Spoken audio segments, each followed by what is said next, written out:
93.3 WICC. This gentleman has been with us numerous times over the past few years. Chris Herb, who heads the Connecticut Energy Marketers Association, representing a lot of locally owned, many family-owned heating oil dealers, gas stations, convenience stores, keeping an eye on a bill that I've been warning you about. I warned you about this a bunch of weeks ago, Senate Bill 1145, which has got a lot of not just Republicans, but some Democrats worry that this would allow the General Assembly to essentially wash its hands of any responsibility with implementing major environmental policy and hand a lot of that authority over to whomever is the Commissioner of the Department of Energy and Environmental Protection. Chris is here. Hello, Chris. How are you? Good afternoon. Chris, what are you hearing on this? Last time we spoke, I know there was discussion on this, some debate. It's been written about, people saying, oh, it's not as bad as people think it is. Other people saying, yes, it certainly is. What's the update on this, if any? Sure. So since last time we spoke, the bill has come out of the Environment Committee. It was split down party lines. So it is passed and it is moving through the process. And that's why we decided to try to engage the public a little bit more to make them aware of the potential cost implications that the bill would have on a number of different activities that they're involved in, from home heating to driving their cars. You know, Chris, the disturbing part of this that you and I have talked about, and I've even talked to some Democrats about this on the show, past and present, says, hey, you know, something like environmental policy, which is important. I think both sides understand that, but it should be vigorously debated and voted on. Yet, I guess this bill would essentially, as I like to say, pull a Pontius Pilate, you know, allow the General Assembly to wash its hands here and give some really broad powers to the Deep Commissioner, whomever that may be. So, Paul, actually really important, and I think that this part of the bill and the concerns about a transfer of power from elected officials in the legislature to appointed bureaucrats has actually resonated on both sides of the aisle. So that took us a little bit by surprise, because obviously when you're talking about environmental policies that have very harsh price implications on fuel, I would think that would be the lead. But what's really captured, I think, a lot of Democrats in Hartford is this abdicating that power is fundamentally against their beliefs, and that has helped gather or garner additional opposition to the bill. All right, Chris, hang on. We'll come back with more. Chris Herb is with us on this Senate Bill 1145, a bill that would really alter who gets to dictate environmental policy, not just here in the state, but in a sense, who would get to negotiate that with, you ready for this, kids? Canadian provinces, all while the General Assembly sits back and says, don't look at us. More with Chris coming up. Traffic and weather together right here on WICC. WICC, right? Marketers Association talking about Senate Bill 1145, which passed out of committee recently, but now is inducing, I guess, a little squeamishness, not just among Republicans who are set against this, but a lot of Democrats, as Chris told us. And Chris, one thing I remember reading about this bill is it would give, again, an unelected bureaucrat, whomever that may be, the Deep Commissioner, the Commissioner of Energy, Department of Energy and Environmental Protection, Chris, I guess the ability to enter into environmental agreements covering Connecticut citizens with Canadian provinces. Is that right? Yeah, and I think that's what concerns us the most, is that, you know, legislators who are looking to duck the responsibility of having to vote on policies that would increase gasoline, heating oil, propane, natural gas prices is tempting, and we have to do our best to have them resist that temptation to transfer the power from elected officials to bureaucrats, to appointed bureaucrats. I mean, this is such a profound shift in power that the governor doesn't even have this ability to enter into these agreements without legislative authority. That's what this bill does, and so we're concerned that if this goes unchecked, weak-kneed legislators will hand over this responsibility easily to the Commissioner of Deep.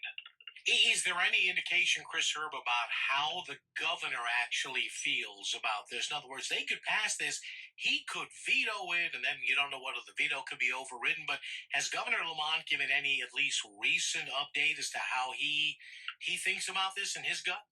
No, we have not heard anything out of the governor's office directly about the bill. I will tell you that it is a department bill. So typically, the commissioner works and the department works for the governor. So in a way, we're concerned that a commissioner's bill or a department bill like this would have ever been entertained if it didn't have the blessing of the governor. Now he has not publicly stated anything on it, so I can't say for certainty that that's the case.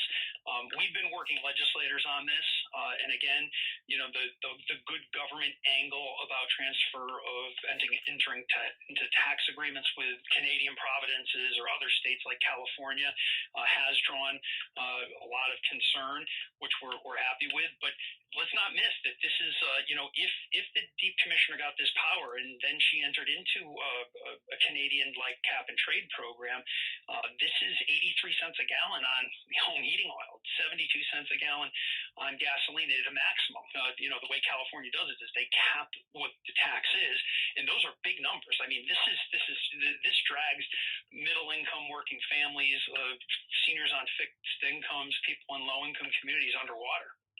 Chris, when we talked about this a couple of years ago here on this show, and a lot of this surfaced initially as the Transportation Climate Initiative. We were told, hey, if we don't agree to this, the roads are going to crumble, the air is going to turn to fire, and we're all going to die. And I remember when folks like yourself and, hosts like me and other hosts around the state, we said, hey, we're reading here that there are going to be additional taxes here. Like you say, Chris, gasoline, diesel, home heating oil. At first they out now, Chris, if I remember correctly, said, no. Then enough people got pressure on them. If I remember, they said, well, okay, but it's only a few cents a gallon, which I remember back then wasn't close to what TCI actually wanted. And I remember, Chris, also that even people, I think it was the Sierra Club or some organization, said, there's no guarantee as to what this money's going to be used for. Yeah, I will tell you this. I had a much greater understanding of what TCI was going to do and what it wasn't going to do. It was much easier to calculate what those numbers are. And you're right. 2 years later, did the bridges fall down? Did the roads crumble? We're in no worse position today than we were then, except for actually the state's in a better financial position. The transportation fund is flush with money for many years going into the out years. This is sneaky. This bill uses words like market-based compliance mechanisms. This is them trying to do an end around on the public. Not only would the legislature be able to avoid being directly held accountable for adding a fourth tax to gasoline or raising the price of home heating fuels, but then they would also, what are they going to use this for? It's not even spelled out in the bill. It's just like, give the commissioner the power, she'll find the way to tax, and then the government can have fun with our money. Folks, if you want to check out SEMA, it's online, ctema.com, ctema.com, the Connecticut Energy Marketers Association. Our buddy, our pal, Chris Herb joins us. Chris, thank you. Appreciate it. We'll keep an eye on this. Thank you, sir. Thanks, Paul. Appreciate it. All right. And folks, here it is. Now, if you want to register, and I never tell you how to vote or whatever, but if you want to register your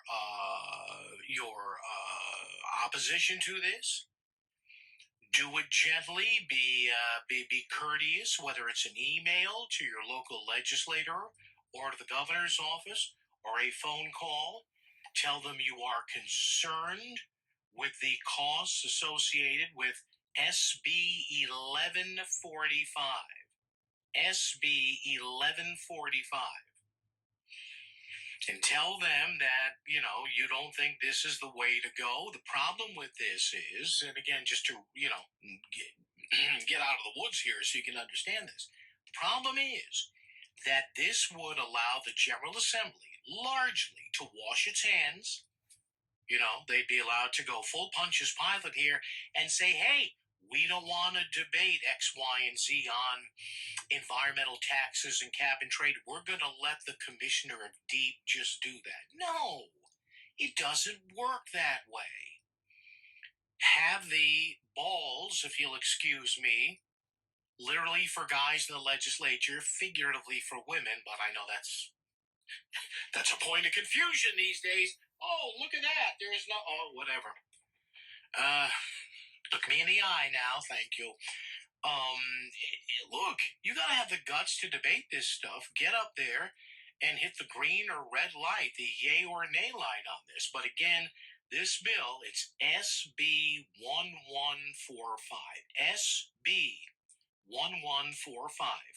It concerns a bill that, again, would allow the, or rather, an unelected bureaucrat, whomever the Connecticut commissioner is of the Department of Energy and Environmental Protection, to simply say, well, we're going to do this, and this, we're going to do this. This may be entering into policies with Canadian provinces and other states that the General Assembly doesn't have the guts to vote on. Can't have that, folks. And again, as Chris said, it would likely, although not definitely, likely put a fourth tax on gasoline and another tax. Hey, who's up for 70 cents more on a gallon of heating oil, huh? Be careful who you vote for, folks. I'm telling you, this is why when you blindly reelect the same Democratic leadership in Hartford over and over and over again, because they show up at your kid's rubber chicken Little League dinner, or because they show up at the Memorial Day parade, or they have these, dopey coffee events at a local diner, and you keep reelecting these people, that you pay for it. You always pay for it. Traffic and weather together right here on WICC.